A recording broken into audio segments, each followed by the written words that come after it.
Straight ahead on CCX News, an issue that extends into the suburbs. We're seeing panhandlers be more aggressive. What one local city is doing to handle panhandlers. Plus, a warning in Robbinsdale after a rash of car break-ins. And later, barbecuing do's and don'ts. Some tips to avoid getting sick. CCX News starts right now. Hello and thanks for joining us. City officials say an accident in Brooklyn Center earlier this month underlines the need to stop panhandling at the source. The city is looking into a new way to get a message out to drivers who give money to panhandlers. Panhandling in Brooklyn Center has become an issue. Residents don't much care for the aggressive panhandling. It's not hard to find people on freeway exits or street corners collecting money from drivers. Courts have said it is legal to stand on the median with a sign if you're not harassing motorists and not stepping into the roadway.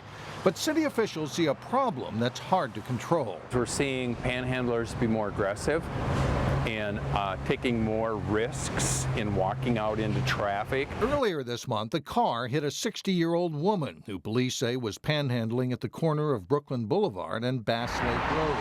She was taken to the hospital with a broken leg. On top of that, she was ticketed for being in the road illegally. That's why officials plan to post signs like this one, urging motorists not to give money to panhandlers, but instead donate to a charity. If the money dries up, officials hope the panhandlers will leave. Signs is what we're looking at right now, where there would be a sign, especially where the panhandlers congregate in different places. Brooklyn Center could place signs along city streets, but for state and county roads where most of the panhandling is happening, they would have to get special permission. We're going to work with the state and the county to see how we can get signs put up in various places. And Brooklyn Center's mayor says charities are a better choice because they can address a full range of issues like housing, food, and clothing, and make sure the person is truly in need. 7 Chipotle restaurants across the northwest suburbs were among those impacted by a massive credit card data breach. The restaurant chain was a victim of a malware attack that could expose customers to potential fraud. Chipotle says the breach occurred between March 24th and April 18th. Every Chipotle restaurant in Brooklyn Park, Brooklyn Center, Crystal, Maple Grove, Golden Valley, and Plymouth was affected. It's urging customers to check their billing statements for suspicious activity. Robbinsdale police are asking residents to be alert after a rash of car break-ins. There were at least 15 car break-ins from Saturday through Sunday night, and 2 vehicles were also stolen. The crimes occurred mostly on the east side of the city. Most of the vehicles were left unlocked. Wallets, purses, and computers were stolen. Unfortunately, we've gotten used to it. I mean, it seems like if we leave our car open, it would always been gone through. And so it's gotten to the point where at night she'll always check me, did you lock the van? Did you lock the van? And so we always check to make sure we've locked the van. Police say they see an uptick in break-ins when the weather is nice and it's a holiday weekend. And if you have any information, you're asked to give police a call. If Governor Dayton signs the education bill, area school districts will fare differently depending on whether they have declining or increasing enrollments. The current education bill calls for a 2% increase in pre-K through 12 funding. It's an inflationary increase, but for districts such as Robbinsdale and Osseo facing budget deficits, staffing cuts are still likely. The bill also makes changes to the state's teacher licensing system, which currently makes it difficult for out-of-state teachers to get licensed in Minnesota. This new system is going to streamline that process. I think it's going to make it much easier for a licensed teacher out of state that has years of experience to more seamlessly transfer into Minnesota and get their Minnesota license. So that will help greatly with addressing some of the shortage areas we have. While some believe the new licensing system would help lessen the impact of the looming teacher shortage and help bring in more teachers of color, opponents are concerned that the new licensing system would not maintain the quality of a license. Construction of a new building in Wirth Park will mean occasional road closures starting later this week. Work on a building called the Trailhead will continue through the summer and occasionally close roads in the park for several days. The trailhead will house attractions like a cafe, equipment rental, and locker rooms. It's a partnership between the Lopet Foundation and the Minneapolis Parks Board. The construction will close Theodore Wirth Parkway between Plymouth Avenue North and Highway 55 starting on Thursday. Food trucks at graduation parties could soon be allowed in Golden Valley neighborhoods. The city's planning commission is recommending approval of a policy that would allow homeowners to have one food truck at their home for up to 8 hours. Permits for food trucks are currently allowed in Golden Valley, but only at special events. The city council is expected to decide on approval at its June 20th meeting. In Maple Grove, Lifetime Fitness already has a health club in the city. Now it's proposing a standalone swim school. The new facility would be located at the northwest corner of Hemlock and Forest View Lane North. Lifetime Swim would offer classes for every skill level. The proposal calls for 2 swimming pools and a coffee bar. It would create 30 to 50 new jobs. Meanwhile, a Deep South restaurant favorite plans to expand into Maple Grove. Louisiana-based Raising Cane's Chicken Fingers wants to build a restaurant in the Grove Shopping Center off Maple Grove Parkway. That's near where a Target and a Home Depot are located. Raising Cane's currently has 4 other Twin Cities locations: Blaine, Shoreview, the U of M campus, and Apple Valley. Still ahead on CCX News, an important reminder for those summer backyard barbecues, and that's coming up next in Health Check. Plus, a local synchronized swimming team celebrates another state championship.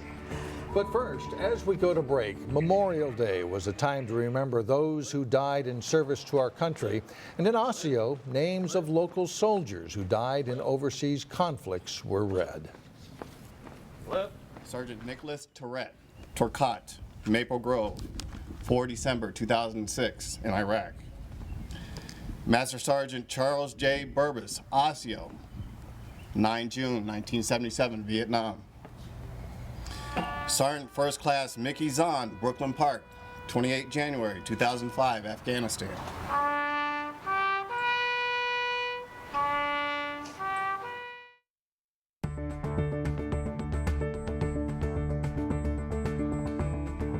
With Memorial Day marking the unofficial start of summer, there will be plenty of backyard barbecues in the coming months. Yeah, but before you throw that meat on the grill, experts urge people to be cautious about cooking food to the proper internal temperature. And in this week's Health Check, Elaine Cleveland tells us more about prevention of foodborne illness. A backyard barbecue is synonymous with Memorial Day weekend. And whenever you grill, you need a few necessary items, such as matches, charcoal, grilling utensils, and of course, meat. Grilling food gives it a certain flavor. Doug Schultz is a spokesman from the Minnesota Department of Health. Yet he says grill masters should have one important tool handy: food thermometers. Most thermometers will come with some instructions, but the main thing is check the temperature. You can't just tell by looking at the piece of meat whether it's really done or not. The U.S. Department of Agriculture recently found that only 34% of the public uses a food thermometer when cooking hamburgers. That's significant because pathogens could be present if you don't cook your meat to the proper internal temperature. It is important that you cook food to the right temperature. The reason for that is that it's a kill step. It's a way to kill the bacteria in food. Bacteria in food can lead to foodborne illness. The CDC estimates that 48 million people nationwide suffer from foodborne illness each year. Salmonella and E. coli can be very serious. We've had hospitalizations, and even with E. coli, we do occasionally see a death. To avoid becoming a statistic, the USDA says hamburgers, sausage, and other ground meats should reach 160 degrees Fahrenheit. Poultry should reach a temperature of 165 degrees, and fish should be cooked to 145 degrees. And for what it's worth, a meat thermometer will also ensure that you don't overcook your meat. It is important to err on the side of being safe, but you don't want to cook it so much that nobody wants to eat it and everybody goes away hungry. It's just one of many things to keep in mind as Minnesotans begin the season of fun and fantastic food. For Health Check, Elaine Cleveland, CCX News. And in addition to using a food thermometer, anyone cooking food on a grill should also wash their hands, and when taking food off the grill, be sure to use clean utensils and avoid putting cooked food on the same platter that held the raw meat or poultry. Things to think about. Still ahead, students at a Golden Valley school get recognized for their fitness. But first, it's a nail-biter as Armstrong and Hopkins battle in section baseball play. John Jacobson has that story and much more coming up next. Started to figure Waletzki out.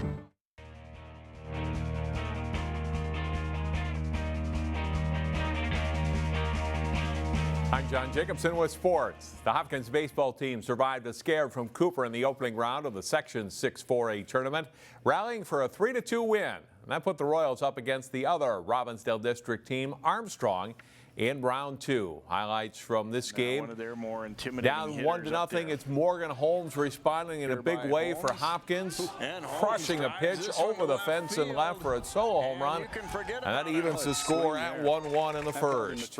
In the third, Luke Poliak laces a hit to center field. His single scores Wyatt Nelson to put Hopkins in front 2-1. Armstrong trails 3-1 in the top of the fifth until Dawson D hits one down the third baseline. Braden Gray scores. The Falcons are within 3-2. Then in the sixth, Jarek Kuznia ties it with one swing, driving it near the scoreboard and left. Armstrong battles back to make it 3-3. A big celebration at home plate. Sets up a big ending in the seventh. Reliever Blake Williams knocks down the comebacker here, but his throw was wide of first base and the ball rolls away. Poliak started the play on first. He was running with the pitch, and he scores all the way from first base, slides under the tag. That's the winning run. Hopkins edges Armstrong 4-3. Also in Section 6, top seed Wayzata down Washburn 8-1. Cooper was eliminated by Southwest 7-6.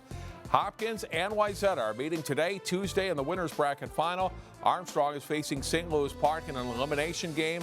The rest of the tournament moves to Siebert Field in Minneapolis. With a win over Totino Grace Monday, Champlain Park's baseball team has advanced to the winner's bracket final in Section 5 4A. The Rebels now play Centennial Friday night at 8 at CHS Field in St. Paul. Totino Grace is still alive. They play Irondale Wednesday in an elimination game.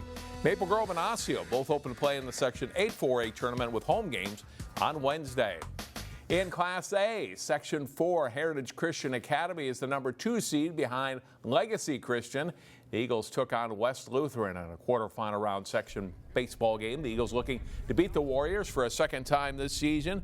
Bottom of the third inning, 2 on, 2 out. Heritage's Timmy Thurston with a clutch hit, scoring Steph Sawtell and Nathan Sawtell, and it's 3-1 Eagles. Sixth inning, Heritage gets an insurance run. TJ Guggenberger comes home on the throwing error, and it's a 4-1 Heritage lead. Nathan Sawtell holds the Warriors scoreless from the second inning on, getting the win. Heritage advances in the winner's bracket with a 4-1 win. The Eagles are playing Mounds Park Academy today. Wayzata has become the team to beat year in and year out in synchronized swimming. The Trojans have added another state championship. Wayzata scored its 11th consecutive straight title in competition at the University of Minnesota. This is the long trio team of Emily Folk, Alex Friesen, and Anastasia Friesen. They placed third in this event behind category winner Forest Lake. And this Wayzata trio, Alyssa Brolin, Marissa Perrine, and Nurali Samya. Their score of 62.793 was good for second place in long team trio. In all, Wayzata took first place in 10 categories. The Trojans finished with 165 team points. Stillwater finished second, and other local teams, Hopkins finished seventh. Maple Grove Osseo tied for 8th place. It is playoff time now in high school lacrosse as the teams battle for spots in the state tournament. Maple Grove is the top seed in Section 8 boys. They're followed by St. Michael Albertville, defending champion Wayzata, and then Rogers. Osseo Park Center is the 7th seed. The quarterfinals are Thursday at the home site of higher seeds. Maple Grove, Rogers, Wayzata, and STMA are all at home. In the Section 5 boys tournament, Benilde St. Margaret's is the top seed, followed by Blake and Armstrong. Providence, Breck, Totino Grace, Hopkins, and Cooper on the 5 through 9 slots. Quarterfinals are Wednesday and Thursday at high seeds. Champlain Park is the 9th seed in Section 7. Anoka is the top seed, followed by Blaine and Andover. Champlain Park is in Duluth for the first round. In Section 8 girls play, Maple Grove is the top seed, followed by Buffalo and Osseo Park Center. Wayzata is the 5th seed. Maple Grove and OPC are home in the quarterfinals, while Wayzata travels to Elk River. In the Section 5 girls tournament, Blake and Breck are the top 2 seeds, followed by Armstrong, Benilde, and Hopkins. Grace is 7th and Cooper is 8th. The quarterfinals are Wednesday. And Champlin Park's girls are the number 3 seed in Section 7 behind Blaine and Centennial. They host the Andover-Irondale winner in the quarterfinals. And that's it for sports today. Mike and Alex, back to you. All right, thanks a lot, John. Up next, a Golden Valley school wins a fitness challenge. We'll show you how they got to celebrate when we come back.